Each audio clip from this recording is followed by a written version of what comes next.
For the thousands in attendance and the millions watching around the world, we are live and amplified. So let's get ready to podcast. Fire it up.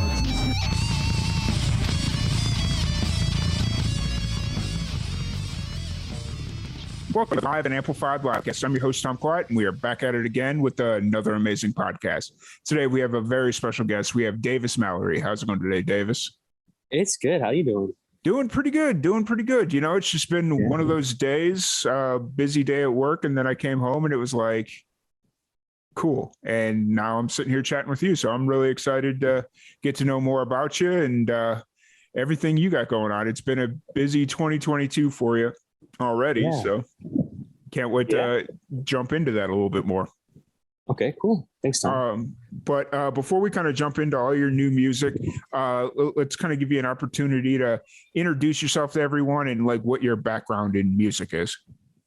Yeah, I mean, I grew up in a musical family. My dad played guitar a lot as a child, and my grandfather played the banjo and used to write songs. And so music was just kind of like a childhood thing for me. My mom put me into a kids choir as a little kid. And so I really took for that. And all throughout high school, I was still in choir, and I was in a church choir as well as a high school choir.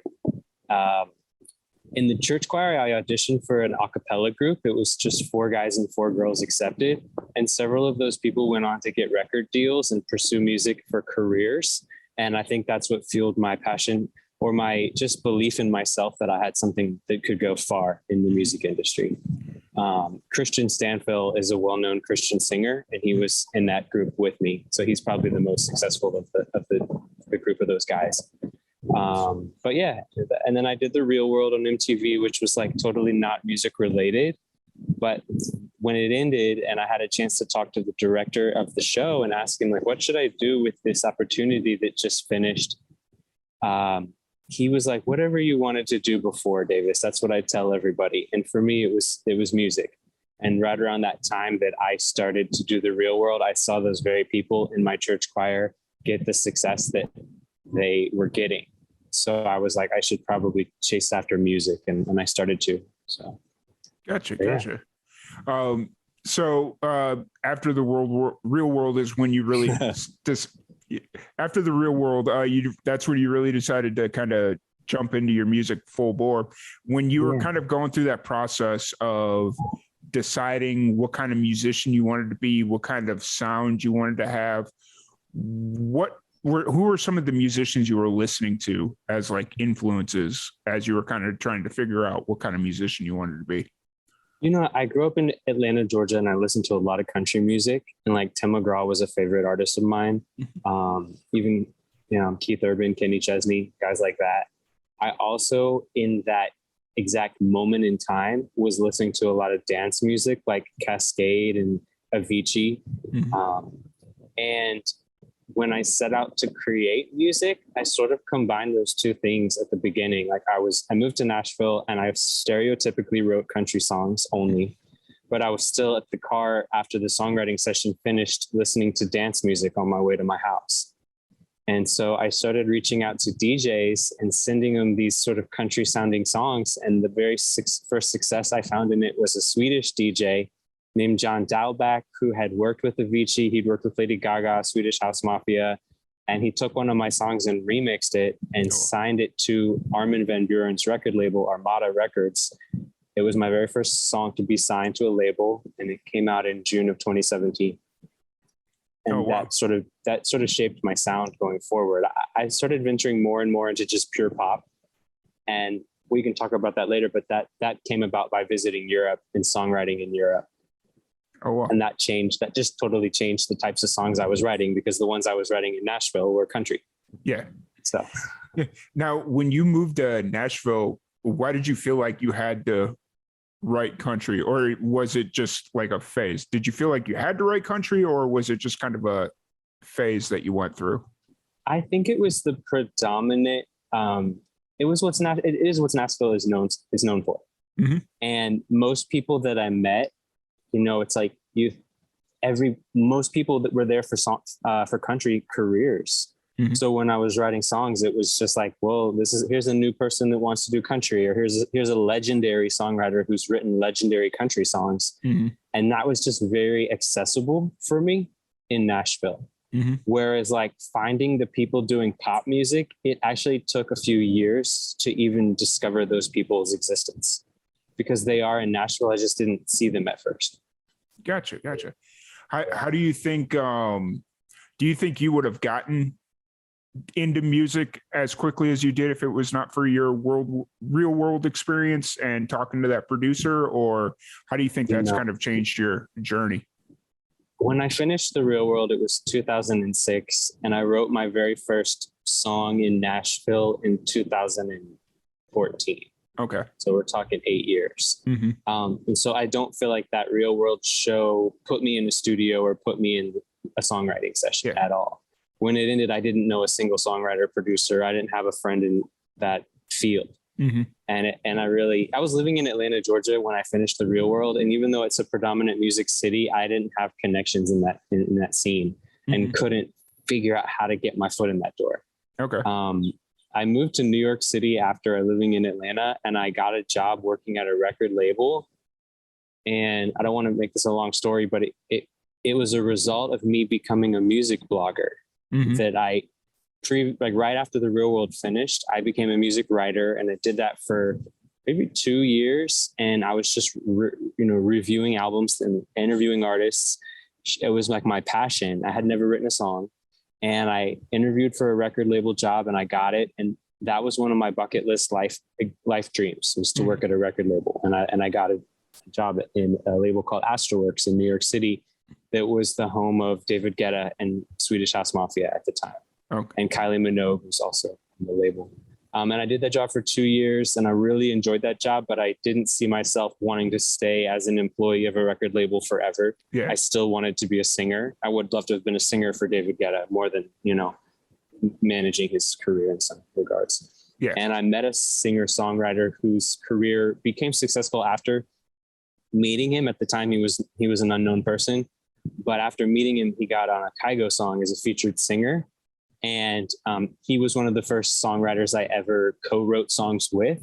Oh, wow. And I think in that moment of writing songs with him and his encouragement of me, as telling me I was talented and like accepting my ideas, and even offering to let me sing backup vocals or like featured second verse types of things, I really got the courage or the direction in life to pursue it as a true career. I mean, I didn't know how to make money in it or even how to really become successful in it yet. And grace of God, my dad had taken a job that very year in Nashville. And I asked my dad if I could move in with him, which he said yes.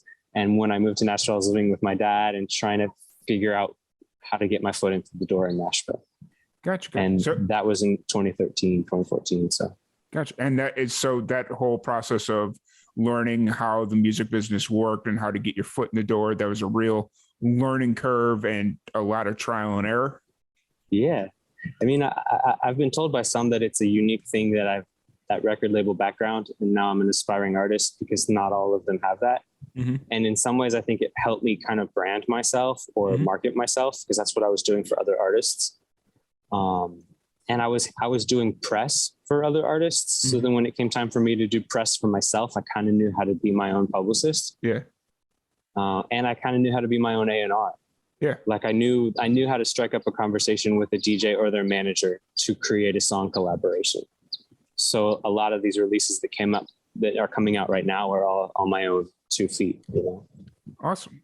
That was actually going to be my next question about your time working for the record label, if there was anything you took away from it, but just like the basic knowledge of having one side of the spectrum and applying it to being a musician, that's amazing. And it's fortunate that you were able to get that, because not a lot of musicians have the opportunity to do press for other musicians and learn, like, okay, this is how these big mainstream acts are handling themselves. This is how I need to model myself, or just take notes on how they handle certain situations.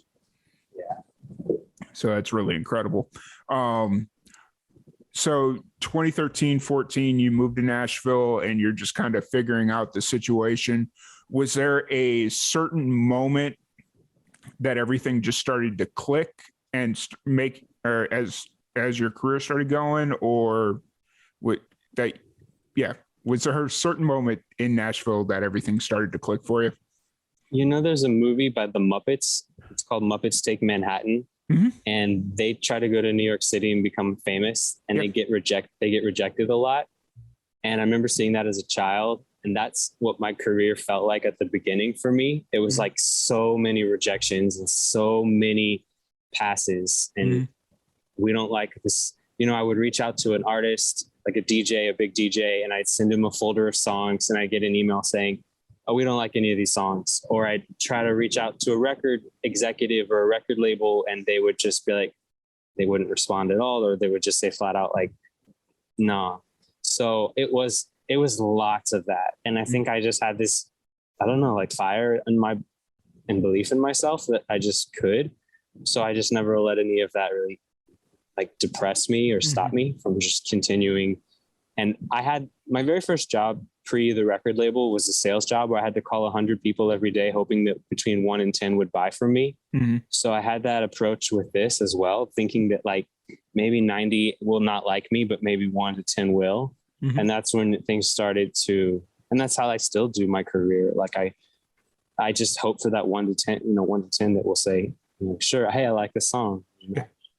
I used to write, I still do this where a DJ will send me an instrumental that doesn't have a song written on it and it needs a song written on it. And I would write one for him or her. And it was like so many times I would just say they would reject it. They didn't like my song, And I think the reason is because they spent all these countless hours producing this instrumental and they had this vision and I just didn't land the vision. But what I would find in time is that some third-party DJ would come in and hear the song I wrote and like it because he didn't make the music. He just hears the song and he would want the acapella, and I would give him the acapella, and he would make new music, and then the song would get released. And it made that work worthwhile. But at the time, I didn't know that it was worthwhile, and I was really angry that they said no at the beginning. Yeah. So those kinds of lessons I only learned in time. Gotcha. And then you'd brought up your trip to Europe, correct? Yeah. Where does that kind of fit in the story? Well, in 2017, Armin van Buuren signed my song, Anyone Would Know by John Dahlbeck, and Armin's label is in Amsterdam. And the year that came out, I had a fan Instagram follower message me and say, are you coming to Amsterdam dance event? And I didn't know what that was. So I Googled it and saw that it was this like 20-year standing music business event that was really reputable. And I decided that I was going to go that year. It was a kind of expensive chance I took for the flight and the passes and, not really knowing where I was going to stay. And it became a big career changing moment in my life. Like I said, I had that salesman strategy. So I reached out to literally everyone who was attending because by paying to go, I was able to get everyone's email. And that was about 4,000 emails. And I overwhelmed myself with meetings where I was getting 15-minute meetings every 15 minutes and shaking hands with someone different. And that was publishers, managers of DJs, all kinds of things like that.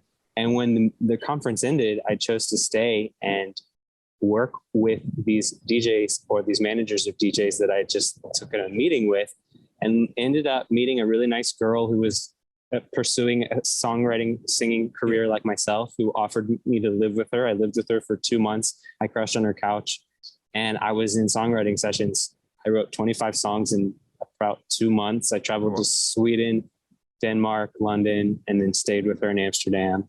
I signed a publishing deal while I was there, and they were helping schedule my songwriting sessions. And when I came back, I'd written a bunch of music that I released in that next year. And I went from having signed 1 song to a label to the next year having maybe signed 8. Oh, wow. So it was like a big change. Yeah. And so I took that same risk the next summer and went back, and I did primarily wrote songs in Sweden because I found that my mom is half Swedish, and I found that I was writing better music there than in any of the other countries. So I went back, wrote a bunch in Sweden the next summer. And then the songs I'm releasing today are some of the songs are from that trip to Sweden.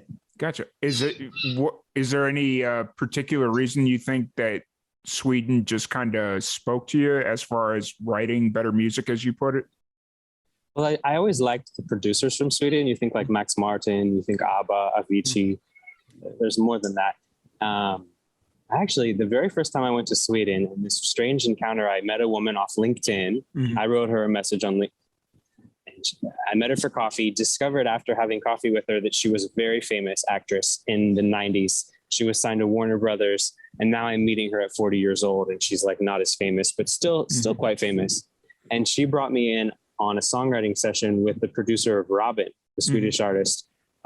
Clear Up is the producer's name, and he'd produced With Every Heartbeat, which was like a childhood favorite of mine. So it was just so cool for me to write a song with him. And that was in my first trip to Sweden. So something about going there, I just felt like I was almost like the door was being opened for me to get in with really good people. And it wasn't the same way in Nashville. Like I wasn't getting that same warm welcome there that I was in Sweden. So for me, I just went back because they were just treating me so well. And we really setting me up with really good producers. And I was just writing better songs there because the door was open. For sure. You know, it's one of those deals where everybody kind of finds their place and it speaks to them. And that's really cool that Sweden was kind of that second home for you. Like, you know, and like just the fact that you kind of took that chance and went out there initially after your song got signed, the first song got signed to a publishing deal there, and you went out to Amsterdam, Sweden, you know, you went all of these different places. That's like a trip of a lifetime for a lot of musicians. Like if they could play in one of those locations in their life, you know, it's amazing. And you went out there and just killed it. So that's awesome. And then obviously kind of fast forwarding a little bit, the pandemic hits 2020. And I'm sure that kind of slows down your musical journey as far as like traveling back and forth to Sweden, obviously. So kind of explain what you've been doing in 2022, because you've got a lot of new music out this year. Some of it's just you as a solo project, and then some of it's you featuring other artists or you featured with other artists. So what do you got kind of going on here in 2022? What's the best way to explain it? Yeah. So, I mean, 2019, I visited Amsterdam Dance Event for the second time. I got sick on the way home from that, and I don't know if I had COVID or not, but it just wouldn't go away. So perhaps I caught COVID then, but I took the antibodies test and I didn't have antibodies for it. So who knows? And then I attended the Grammys in February of 2020. And then, you know, the whole world shut down in, you know, the end of February, early March. So it was super weird for me. I wasn't expecting it like most. And that year, the first year, I actually spent a lot of time like doing naturalistic things like hiking and fishing and going visiting waterfalls, just because all the businesses were closed in Nashville. And I found in that moment that a lot of DJs were working on songs, and I stayed quite busy writing songs from Nashville and recording them from home and sending them. And so I was still busy in the songwriting, in the creation space. So some of the stuff that's coming out today came about from that chapter. You know, it's I feel like every song has a story. So for me to kind of like broadly talk about all of them, it would be easier to talk about one and when it's in its particularity. But like I released a song today called Runaway for a Day, and I've got a German DJ producing it. It's kind of a few months ago, actually 1 month ago, I released a song called Runaway for a Day with a German DJ. Today I released a remix of it just called Simply Runaway with a German DJ. He just wanted it to be titled something different to separate them from each other. Yeah. But in my own kind of like salesman way, I was, and I still do this, I contact DJs through Facebook, and I'll just be like, hey, do you want top lines? I write a lot of songs, and I need a producer. And so that's how I came about both of those guys, was through Facebook. And it was a song I'd written in Nashville with a girl that I'm close friends with, who I wrote and have written lots of music with, named Notel. And I mean, yeah, so and just this last week, I did a songwriting session with a producer based in Amsterdam and a producer based in Berlin a few days later. So I'm still, I still write fairly often. This future week, I have at least one set, if not two sessions. So I'm just always kind of like creating, and then I put them in a unreleased SoundCloud playlist, and then try to find a home for them with DJs. For sure. That's how that's how I've been spending my time. Awesome. Amidst DJing myself. I'm here in Hawaii to DJ. Cool. So since Runaway is your most recent single, what's kind of the story behind that song specifically? It's got a long story, and I was working with a Canadian producer who had sent me an instrumental, and I wrote the song on it, and he didn't use it and release it ever. And I was mad, I was mad. And then these two different German producers each individually chose it and made their new music for it. I remember the night I wrote it, I was DJing on Nashville's Broadway Strip, and I was walking home from the bar to my car, and I was listening to the instrumental, and sometimes walking kind of produces that endorphins of just like happy vibes. And so ideas come. As I was walking, the lyrics like "run away for a day just to say that we did it." Yeah. Oh yeah. Came to my mind. And that's, I think, as much as I wrote on my own 2 feet. And then I set up a songwriting session with Notel, and she helped me with verse lyrics. With the wind in your hair, take control, take us anywhere. That was her lyric. So she's just a very poetic person, and she helped me like put a story to that simple chorus that I came up with. And then I was in Arizona last summer with a close girlfriend. We share a birthday week. We're the same age, and we both went to Arizona for our birthdays. And I was like, let's make a music video while we're here, a road trip video. So I bought a drone, and I bought a red Mustang, and we went to the Grand Canyon, Sedona, and Navajo Nation, and filmed a video the whole time. And then the music video for this song that's out today is of that. Oh, wow. Because the song was about running away with a friend and just, leaving the big city behind. For sure. That's really awesome. And so do you try and release music videos with all your single releases, or why did you kind of choose this one specifically? I mean, for example, I'm going to Egypt in a few weeks, and I was like, I really want to make a music video while I'm in Egypt. But I'm just like racking my brain for like, which one of my songs fits? It's like, I don't really have a song that's written about like Egyptian themes per se. So I think I'm going to shoot my song Forever Young, because the song is kind of about, actually, I shot a couple scenes here in Hawaii, and then I was in Breckenridge in January skiing. So I shot some scenes there too.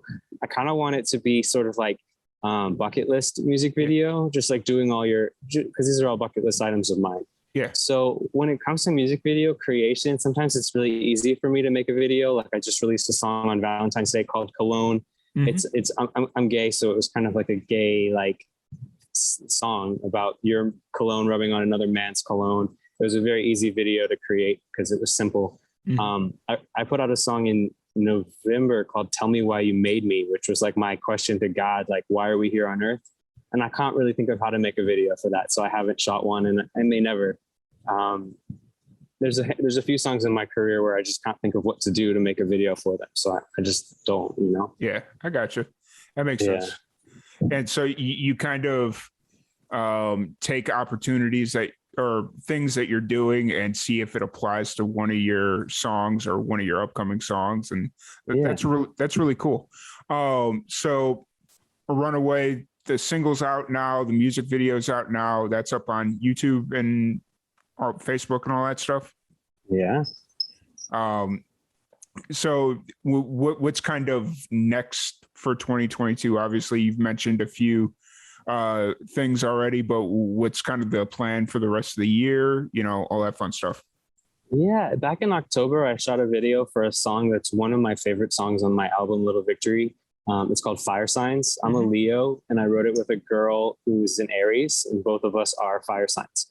And so we wrote the song in Stockholm, and originally she was the demo singer on the song, but chose not to be on the album. Yeah. She didn't want to, it just didn't fit her creative project. So I went back to Nashville, and I made a friend out of a girl who was interestingly an Aries, and had a very similar sounding voice. So she re-recorded the song, and then she was on the album. She's the artist. Her name is Miss Audrey. And when I met her, she had bright blue hair. She just won this award. Nashville has an independent music awards. Mm-hmm. She'd won best pop artist. Oh, wow. So she had this bright, shiny career. And then she left Nashville and moved to Austin, Texas. So the idea for us to make a music video became really challenging. But then last year she was in Nashville for just a week. And I was like, can we please make a video for Fire Signs? Because you're here. Mm-hmm. So we did. And so I'm going to release it at the start of Aries season this year. So in March. Awesome. And my cousin was dating a girl. Weird story. They had broken up, but I hired her to be the video director. And I didn't know they'd broken up. So as we were filming, she's like, oh yeah, I broke up with your cousin. I was like, oh, I hope it was a easy breakup. He hasn't told me anything about that. But my cousin's ex-girlfriend shot and directed the video. And she's also an Aries, which was like a weird coincidence. So it's got a bunch of fire signs in the whole creative procedure. Gotcha. And then aside from that, last week while I was in Miami, I shot a video for Dancing Around the Fire, which is like my first true country sounding song that I've ever put out. Yeah. I wrote it in my first year of living in Nashville with a man who won a Grammy for a Tim McGraw Faith Hill song called We Never Loved It All. His name was Scott Sachs. And I was told by some people not to put it out because it was so country and it was so different than everything else I was doing. So I didn't put it out for years. And then I finally got a version that kind of combined the dance music I'm known for. Mm-hmm. And it's still a country sounding song, but it has like a dance beat and a dance break that I felt like I could actually put it out and it wouldn't be so left field. Yeah. And I have this friend in Miami who's a talented, he's Russian and he's a music video director. I met him 1 year ago and I've probably done 8 videos with him.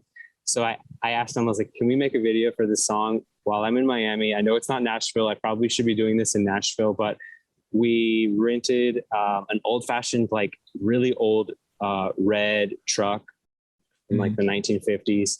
We went out to a horse farm and I'm riding a horse.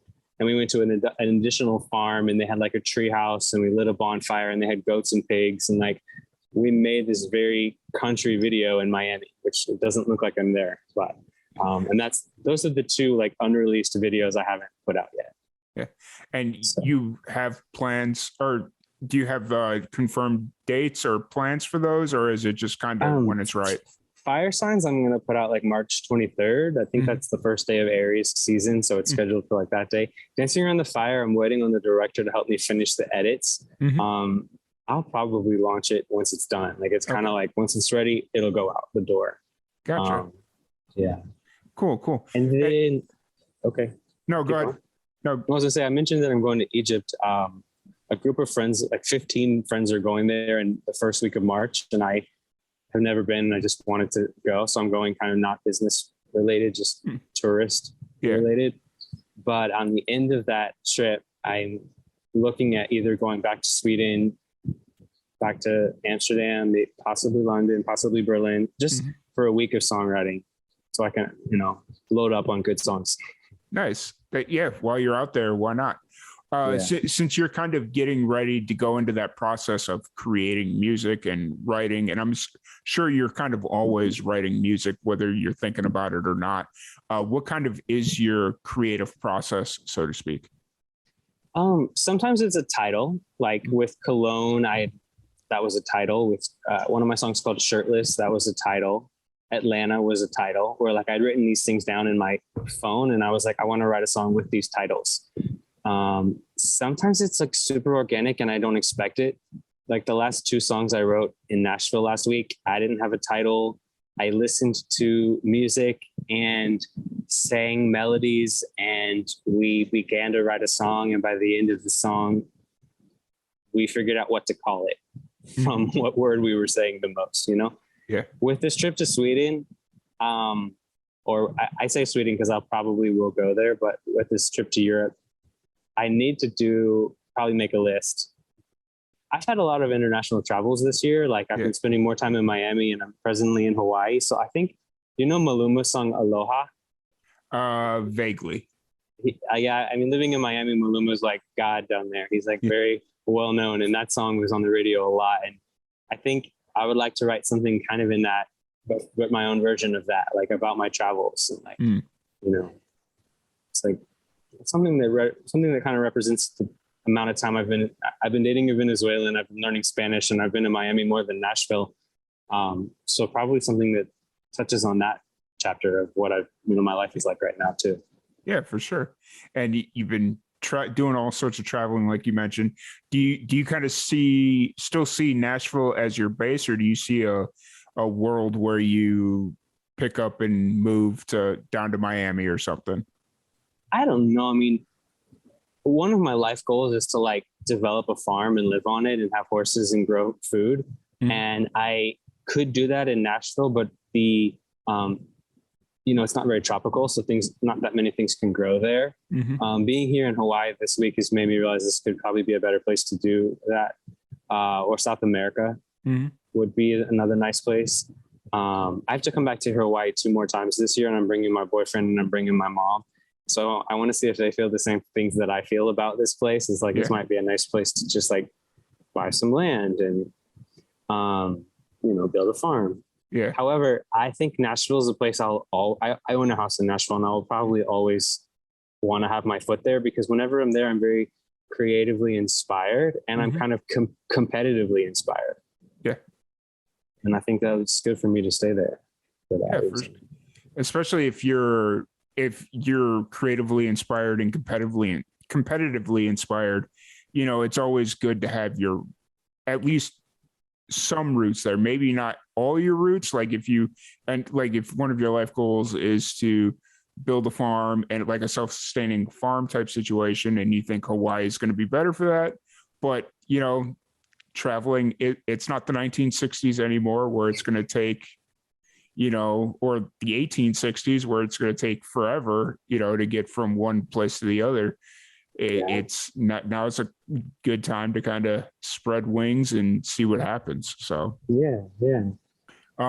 so you're in Hawaii now. How's the I'm not going to call it a vacation because you're very much working, because you mentioned that you've been doing some DJing and whatnot. How's the trip to Hawaii been this year?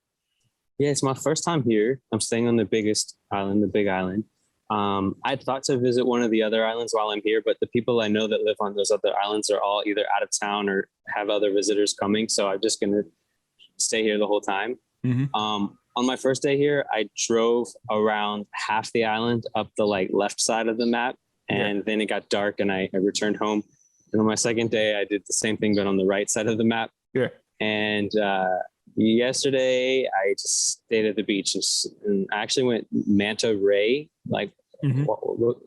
diving or snorkeling last night. And today I went whale watching, which was a little anticlimactic because you can't get very close to them for legal reasons. So it's like you're watching them, but from really far away. And it's my last free day until I DJ tomorrow. Okay. And then I DJ tomorrow, and then I fly out Sunday morning back to Nashville. So Gotcha. I really like it here.